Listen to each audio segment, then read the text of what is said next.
Okay, so this is video 3 of the modern Christian philosopher's God does not exist. So previous videos we covered the issues of who created God, what's the most likely ultimate metaphysical context that explains existence, the existence of our universe without needing itself to be explained. We covered why is there any evil. We talked about how can a God avoid being ultimately responsible for all evil if he created human desire to begin with. We talked about how can a timeless God have actual mental states. A frozen God isn't a mind, so isn't a God either. We talked about how how can a timeless God create anything metaphysically contingent that just like modern physics uses B theory of time, and according to that view and just the logic of understanding time, all moments of time have to be equally real, or ends up in logical contradictions, because a moment in time has to be both real and not real at the same time.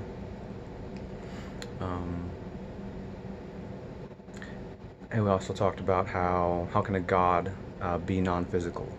Does the very concept of non-physical things, disembodied properties, even make any sense at all? And we also talked about how can an unmoved mover move things. So check the previous 2 videos out and ask any questions if you have them. Let's see, but today we're going to focus on just the ontological arguments for God's existence. And I happen to have my own ontological arguments for atheism. And ontological arguments, if you don't know, are basically arguments that take the definition of God and try to find some metaphysical necessity in it. And, as it's ridiculed popularly, trying to define God into existence. And so in this case, we're going to fix some of these arguments and see what happens.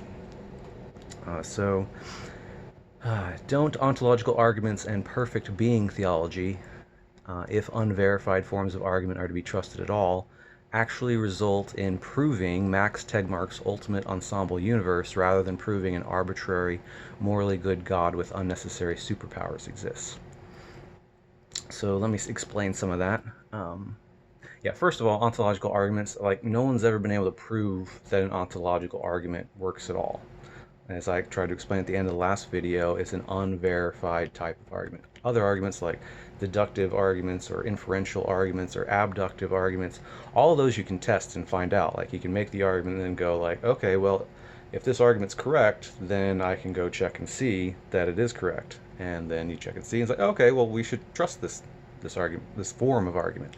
Ontological arguments aren't like that. I mean, the only way they could be like that is if you die and go to heaven, and then God says, "Yep, that argument totally worked." And it's like, I'm sorry, it's a little late for the Christian scheme of things to be reasonable.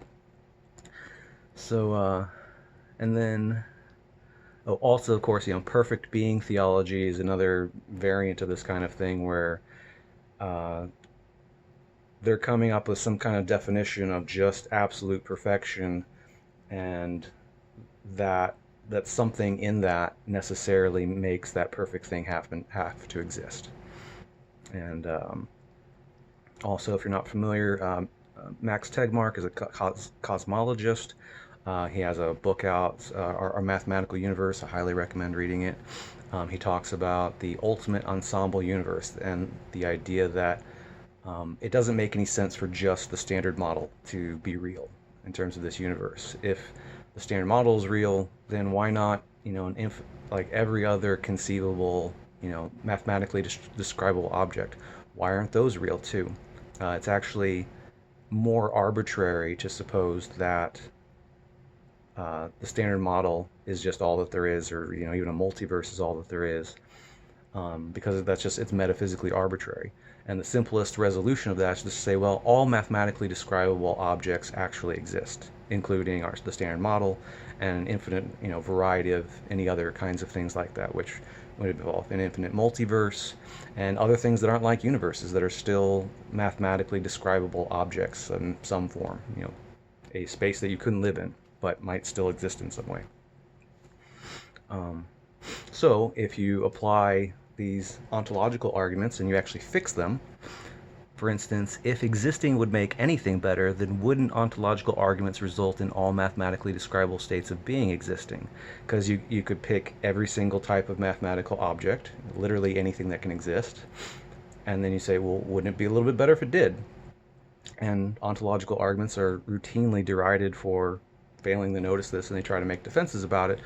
But if you just let that go, that actually results in Max Tegmark's ultimate ensemble universe. So it actually ends up, when you correct for the arbitrariness of that, you end up with where modern cosmology in science is actually going, and not in, a God being responsible for everything, for all being. That this is all being. And then we say, why wouldn't a metaphysically perfect being have all possible traits, including an infinity of impersonal ones? And wouldn't that full state of being be more likely Max Tegmark's ultimate ensemble universe rather than an arbitrary, morally good supersentience?